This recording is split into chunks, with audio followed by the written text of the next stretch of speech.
राम के भक्त को आज इस जंजीर में आपकी द्वार पर एक अपराधी की तरह क्यों रखा है?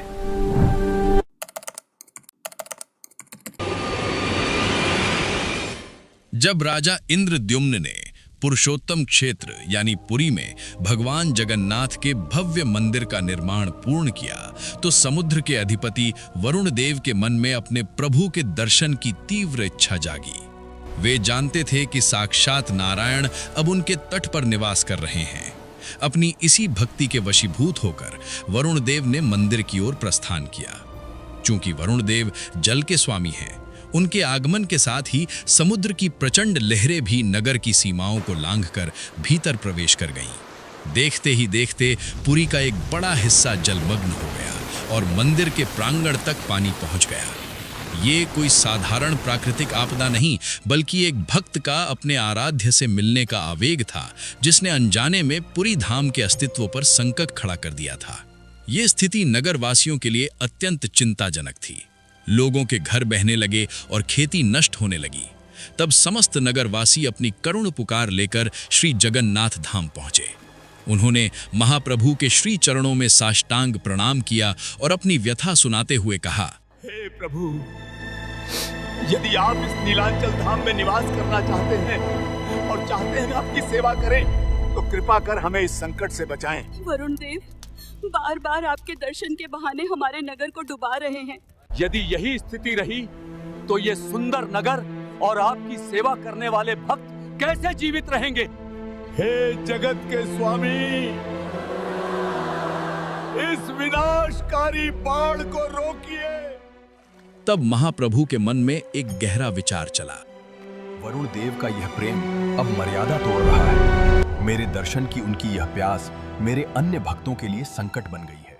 इसे रोकने के लिए मुझे एक ऐसे रक्षक की आवश्यकता है जिसके भीतर अथाह शक्ति भी हो और अटूट धैर्य भी। जिसने माता सीता की खोज कर मेरे हृदय के संताप को हरा था, वही आज मेरे नगरवासियों के भय को भी हर सकता है। भगवान ने विचार किया कि वरुण देव का जल तत्व है और हनुमान पवन पुत्र है। पवन ही जल की लहरों को नियंत्रित करती है। इसलिए भगवान ने हनुमान जी को बुलाया, क्योंकि वे जानते थे कि जो समुद्र को लांघ सकता है, वही समुद्र को बांध भी सकता है।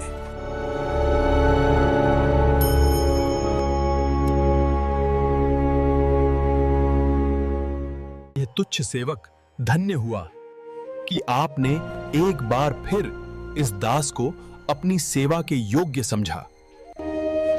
हे महावीर, तुम इस नीली जलराशि के सम्मुख एक अभेद्य दीवार बनकर खड़े हो जाओ। वरुण देव की एक बूंद भी मेरे भक्तों के आंगन तक नहीं पहुंचनी चाहिए। प्रभु, आपके आदेश की गुरुता को मैं समझता हूं। समुद्र की गर्जना मेरे राम नाम के उद्घोष के सामने मौन हो जाएगी।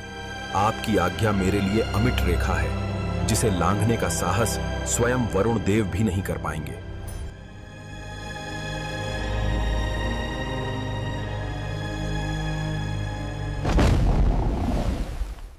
जय श्री जगन्नाथ।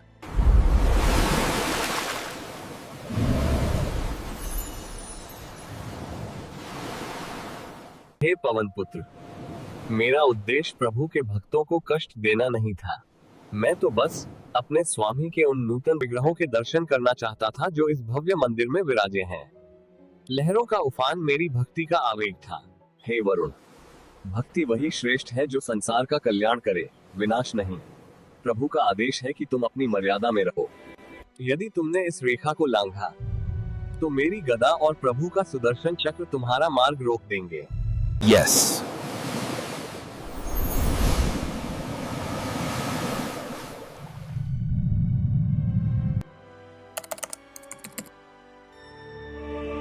उस समय भगवान जगन्नाथ को भोग में केवल खिचड़ी अर्पित की जाती थी, जो चावल और दाल से बनी होती थी। वही भोग हनुमान जी को भी दिया जाता था। लेकिन हनुमान जी को अयोध्या में रहते हुए अनेक प्रकार के स्वादिष्ट व्यंजनों का अनुभव था। अच्छा, खिचड़ी। धीरे धीरे वे केवल खिचड़ी खाते खाते ऊब गए।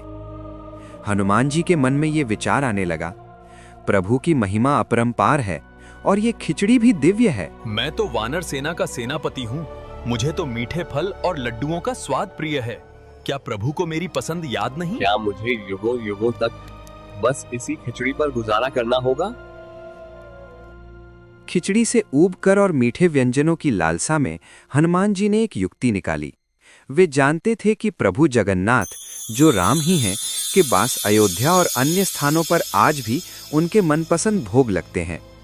जब भी वरुण देव यानी समुद्र शांत होते, हनुमान जी चुपके से अपना पहरा छोड़ते और आकाश मार्ग से उड़कर अयोध्या या वाराणसी पहुंच जाते। वहां वे भरपेट लड्डू, मालपुआ और ताजे फलों का भोग पाते। वे सोचते, प्रभु तो भीतर ध्यान मग्न हैं, उन्हें क्या पता चलेगा, मैं जल्दी से प्रसाद खाकर वापस लौट आऊंगा। लेकिन जैसे ही हनुमान जी वहां से हटते, वरुण देव को मौका मिल जाता।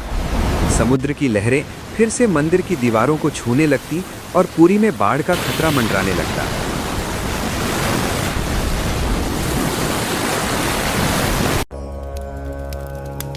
जब ये बार बार होने लगा तो भगवान जगन्नाथ समझ गए कि हनुमान जी का मन इस खिचड़ी प्रसाद से भर गया है और वे स्वाद के चक्कर में अपनी ड्यूटी छोड़ रहे हैं।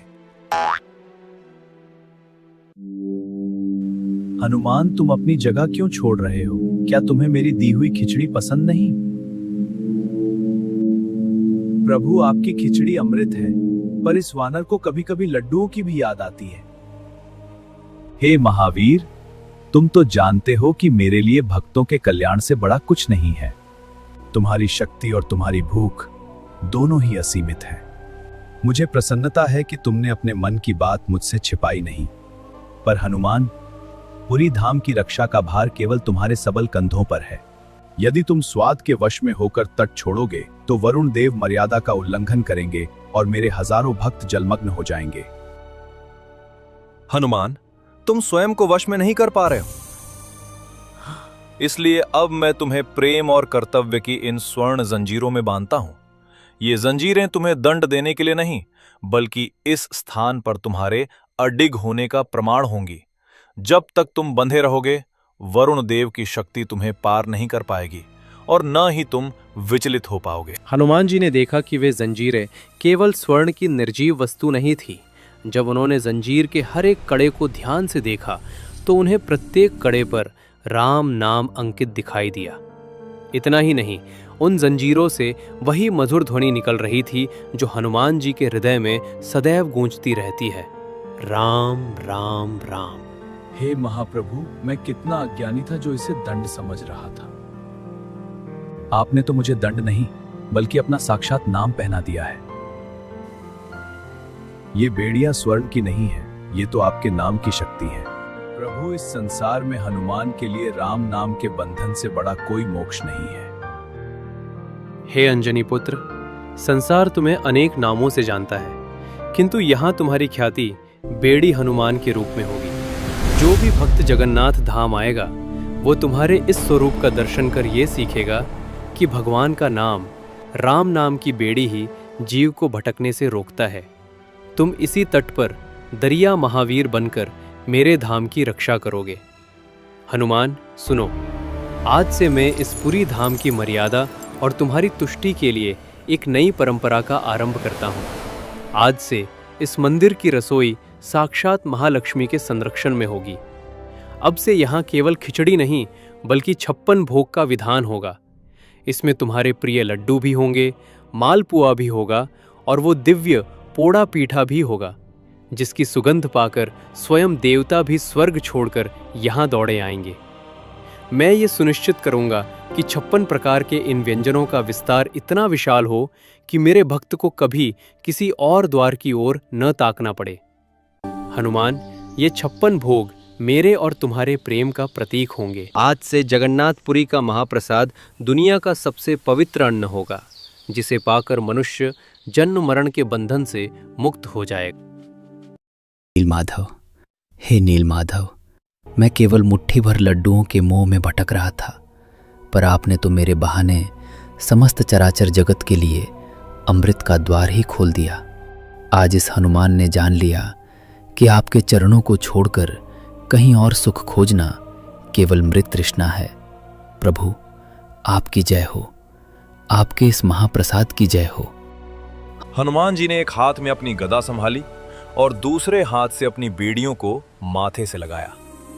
भगवान जगन्नाथ मंद मंद मुस्कुराते हुए मंदिर के गर्भगृह की ओर लौट गए। उसी दिन से पुरी में महाप्रसाद और 56 भोग की परंपरा शुरू हुई। वरुण देव ने अपना सिर झुका लिया और हनुमान जी दरिया महावीर बनकर अनंत काल के लिए पहरे पर बैठ गए। आज भी पुरी जाने वाला हर भक्त जानता है कि मंदिर के भीतर जो शांति है वो बाहर खड़े उसी महावीर की पहरेदारी का फल है, जिसे भगवान ने खुद राम नाम की बेड़ियों में बांधा था। जय जगन्नाथ, जय दरिया महावीर। यदि आपको यह पौराणिक कथा और महाप्रभु की लीला अच्छी लगी हो तो लाइक करें ताकि प्रभु की यह महिमा और लोगों तक पहुंचे। सब्सक्राइब करें ऐसी ही अनसुनी पौराणिक कहानियों और आध्यात्मिक रहस्यों से जुड़े रहने के लिए। कमेंट में जय जगन्नाथ लिखना न भूलें।